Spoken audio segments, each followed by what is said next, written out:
स्वतंत्रता दिवस के इस कार्यक्रम में उपस्थित माननीय विधायकगण, माननीय पूर्व विधायकगण, सभा सचिवालय के प्रभारी सचिव, सह सचिवालय के तमाम पदाधिकारी एवं कर्मीगण, उपस्थित प्रेस और मीडिया के साथी और प्रबुद्ध जन, माताएं, बहनें, आज पूरा देश आज़ादी की 75वीं वर्षगांठ मना रहा है, जिसे हम सब ने मिलकर अमृत महोत्सव का नाम दिया है। देश के 138 करोड़ लोग आज तिरंगे को नमन कर रहे हैं और इसे घर घर में फहराकर विश्व के सबसे बड़े लोकतंत्र की जयघोष कर रहे हैं। आज हम सब आज़ादी का जश्न मना रहे हैं, तो हमें ये नहीं भूलना चाहिए कि इस आज़ादी को प्राप्त करने में हमें कितनी कुर्बानियाँ देनी पड़ी है। महात्मा गांधी एवं अन्य अग्रणी स्वाधीन चेता नेताओं के नेतृत्व में अनेकों वीरों ने अपने प्राणों की आहुतियाँ दी। अलग अलग रास्ते पर चलते हुए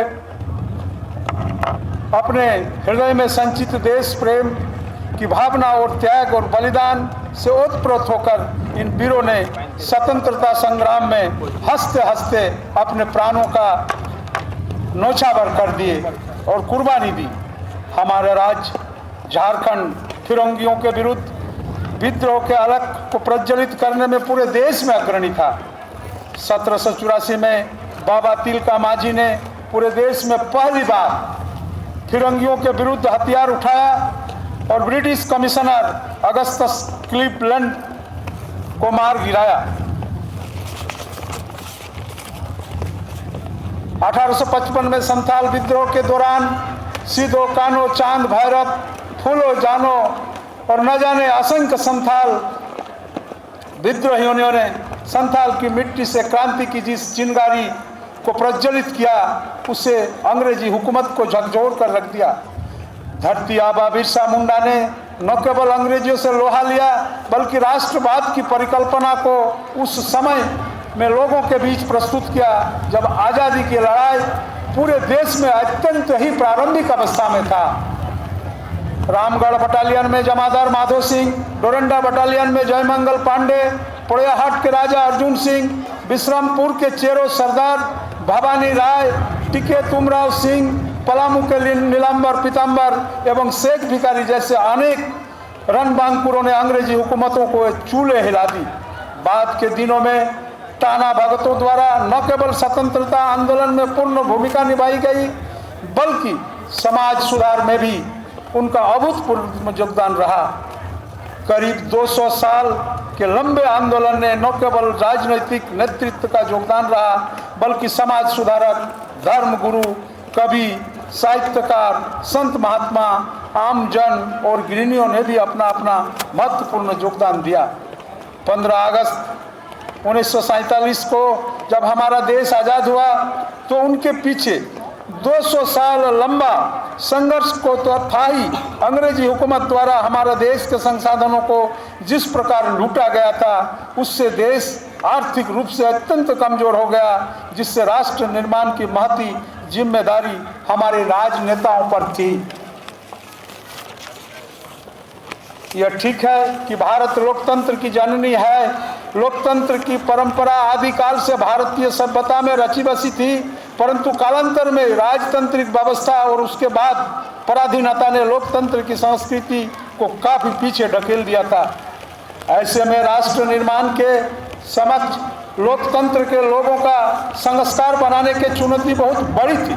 निश्चित रूप से भारतीय स्वतंत्रता आंदोलन ने लोकतांत्रिक परंपराओं को पुनर्स्थापित करने में महत्वपूर्ण भूमिका निभाई। कमजोर तबके, विशेषकर महिलाओं के सशक्तिकरण में राष्ट्रीय आंदोलन को कितनी सफलता मिली, कितनी और मिल सकती थी, इस बात पर बहस हो सकती है, लेकिन यह उस आंदोलन के केंद्रीय सरोकारों में था। इस बात को नकारना असंभव है। इस सरोकार का ही नतीजा था कि देश आज़ाद होने के साथ ही एक व्यक्ति एक वोट के सिद्धांत को बिना किसी लाग लपेट के लागू किया गया। सार्वभौम वयस्क मताधिकार पर आधारित पहले आम चुनाव का क्या ऐतिहासिक महत्व है, यह समझने में अत्यंत सभ्य और प्रगतिशील देशों में स्त्रियों को मताधिकार प्राप्ति के समय तालिका कुछ सहायता कर सकती है। संसदीय लोकतंत्र का जन्मदाता होने का गौरव से संपन्न ब्रिटेन में यह अधिकार 1928 में प्राप्त हुआ। मैग्ना कार्टा में के कई 700 साल बाद इसी समय मताधिकार के संपत्ति से अलग किया, यानी गरीब और मजदूरों को वोट देने की अधिकार पहली बार मिला।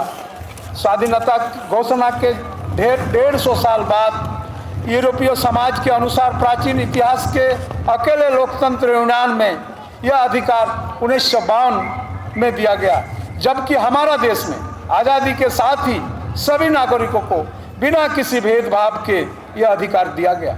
जब हमारे राष्ट्र निर्माताओं ने संविधान में सार्वभौम वयस्क मताधिकार की व्यवस्था की गई, तब विद्वान इस पर असहमत नहीं थे, परंतु समय के लोकतांत्रिक व्यवस्था में हमारे राष्ट्र निर्माताओं का यह अटूट विश्वास सही साबित हुआ और आज हम बड़े गर्व के साथ अपने स्वतंत्रता की 75वीं वर्षगांठ एक सफल लोकतंत्र के रूप में मना रहे हैं।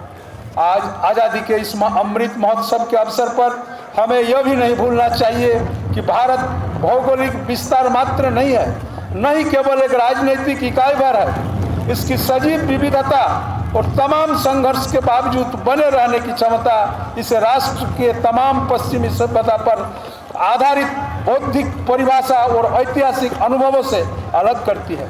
फिर भी भारत एक राष्ट्र के रूप में अस्तित्व में है और एक सभ्यतामूलक इकाई के रूप में सतत विद्यमान भी है। भारत एक विचार के रूप में एक भरोसा, एक विश्वास है जो कि राष्ट्रीय आंदोलन की देन है, एक संकल्प है कि भारत समूचे विश्व को एक अनूठा योगदान दे सकने के लिए नियति द्वारा संकल्पित भी है।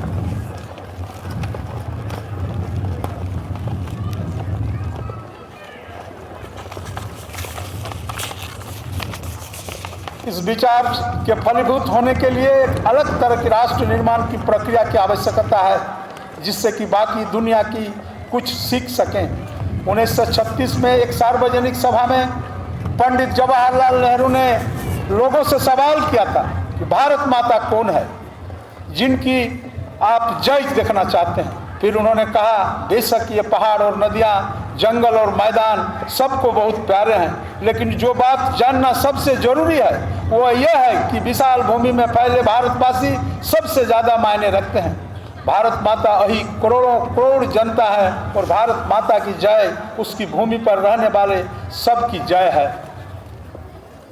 जब हम तिरंगे के सामने खड़े होकर जन गण मन गाते हैं तो हम उन्हीं करोड़ों भारत के लोग की जय गाते हैं जिनमें राष्ट्र की अंतिम संप्रभुता निवास करती है, जिनके कल्याण के लिए यह देश बना है, जिनके विकास के रास्ते ढूंढने के लिए संस्थाएं बनी है, जिनकी सुरक्षा, सुविधा, विकास, शिक्षा और स्वास्थ्य की आवश्यकता के लिए हर क्षण प्रयासरत रहना ही राजकीय व्यवस्था का प्रथम और मूल कर्तव्य है।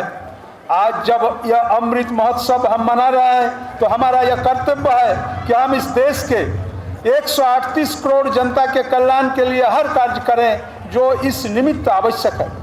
संयुक्त राष्ट्र संघ द्वारा 2030 तक के लिए कुल 16 सस्टेनेबल डेवलपमेंट गोल्स निर्धारित किए गए हैं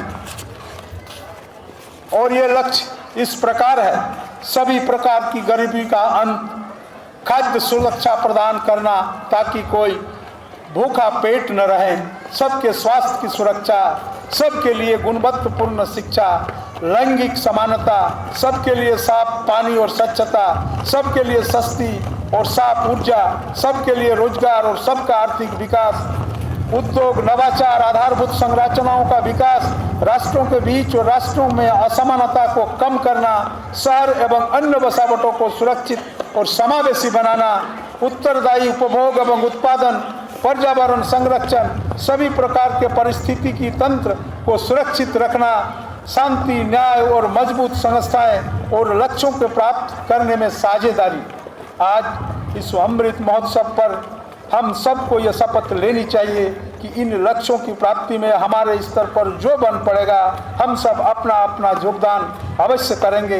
यही सच्चा राष्ट्रवाद होगा, यही सच्चा राष्ट्र प्रेम होगा और यही भारत माता सच्ची जय होगी।